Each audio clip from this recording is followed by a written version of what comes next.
రాజన్న సిరిసిల్ల జిల్లా ముస్తాబాద్ మండల కేంద్రంలోని రైతు వేదికలో జిల్లా సంక్షేమ శాఖ ఆధ్వర్యంలో దివ్యాంగులు వయోవృద్ధులకు ఉపకరణాలు మరియు సహాయక ఉచిత పరికరాలను ఎంపికను నిర్వహించారు। ఈ కార్యక్రమానికి ఏఎంసీ చైర్మన్ తలారి రాణి నరసింహులు, ఎంపీడీఓ లచ్చాలు, తహసీల్దార్, జిల్లా సిడిపిఓ ఉమారాణి విచ్చేశారు। ఉచిత పరికరాల ఎంపిక శిబిరంకు ముస్తాబాద్, గంభీరావుపేట్, ఎల్లారెడ్డిపేట మండలాల వికలాంగులు వయోవృద్ధులు పాల్గొన్నారు। వారికి సంబంధించిన పత్రాలను పరిశీలించి ఆన్లైన్లో నమోదు చేశారు। ఈ సందర్భంగా ఏఎంసీ చైర్మన్ తలారి రాణి మాట్లాడుతూ రాష్ట్ర ప్రభుత్వం దివ్యాంగులకు, వికలాంగులకు, వయోవృద్ధులకు ఉపకరణ పరికరాలు అందిస్తూ వారికి అండగా ఉంటామని తెలిపారు।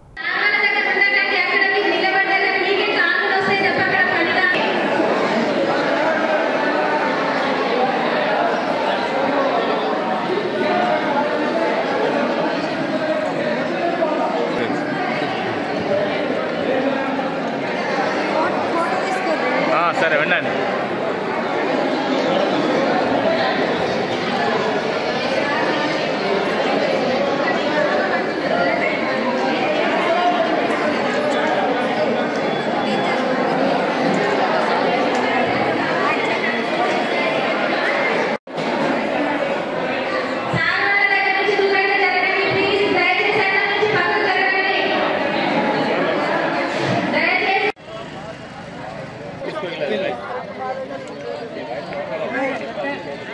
మాట్లాడతారండి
గురించి మాట్లాడుతున్నాను। నేను ఒక వికలాంగుని। నా పేరు శ్రీనివాస్ రెడ్డి, పాతూరి శ్రీనివాస్ రెడ్డి, ముస్తాబాద్ బందనకల్ విలేజ్, ముస్తాబాద్ మండలి।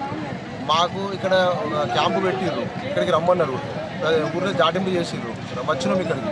కానీ ఇక్కడ సరైన అవగాహన, సరైనది సౌకర్యాలు లేవు మాకు। ఒక ర్యాంప్ ఉండాలి, ప్రతి ఆఫీస్లో ర్యాంప్ ఉండాలి। ఇంత మట్టికి మాకు ఒక ర్యాంప్ కూడా ఏ ఆఫీస్లో ర్యాంప్ లేదు పోవడానికి। ఇప్పుడు అది బైక్ పోవడాలంటే మాకు మెట్లు ఎక్కలేదు। మమ్మల్ని ఆదుకోవాలని మమ్మల్ని ఎవరు పట్టించుకుంటారు। ప్రతి ఆఫీస్లో ముస్తాబాద్ మండలంలో ప్రతి ఆఫీస్లో ర్యాంపు పెట్టేయాలి కంపల్సరీ। తర్వాత ట్రై సైకిల్ అనేది అన్నారు, మేము ఇదివరకు అప్లై చేసినా మాకు సైకిల్ వచ్చినాయి, బ్యాటరీ సైకిల్। కానీ మేము అనివార్య కారణాల వల్ల, అప్పుడు వర్షాల వల్ల మేము పోలేదు ఆఫీస్కి। మాకు అవి ఇంత మట్టికి ఆ బ్యాటరీ సైకిల్ లేవు। ఇప్పుడు అడిగితే వాళ్ళు ఏమంటారంటే మీ పేరు మీద అలర్ట్ అయిపోయినా ఇచ్చేసినా మీరు వద్దన్నారు అంటారు। మేము వద్దన్నట్టు ఏదైనా రాతపూర్వకంగా ఉంటే మాకు చూపించండి, నువ్వు రాసిచ్చినట్టు మా ట్రై సైకిల్ మాకు కావాలి, బ్యాటరీ సైకిల్। ఇప్పుడు మీ పేరు మీద వచ్చినటువంటి సైకిల్ ఇచ్చినామంటున్నారు, వేరే వాళ్ళకి ఎట్లా ఇస్తారు మీ అనుమతి లేకుండా? మీరు అద్దరు అనుకున్నాము, అందుకోసం వేరే వాళ్ళకి ఇచ్చామని చెప్తున్నారు। మేము అప్పుడు హాస్పిటల్లో అక్కడ ఉంటుంటే మేము పోలేకపోయాం। అడిగినాం సంతోష్ సార్ అంటే సంతోష్ సారా?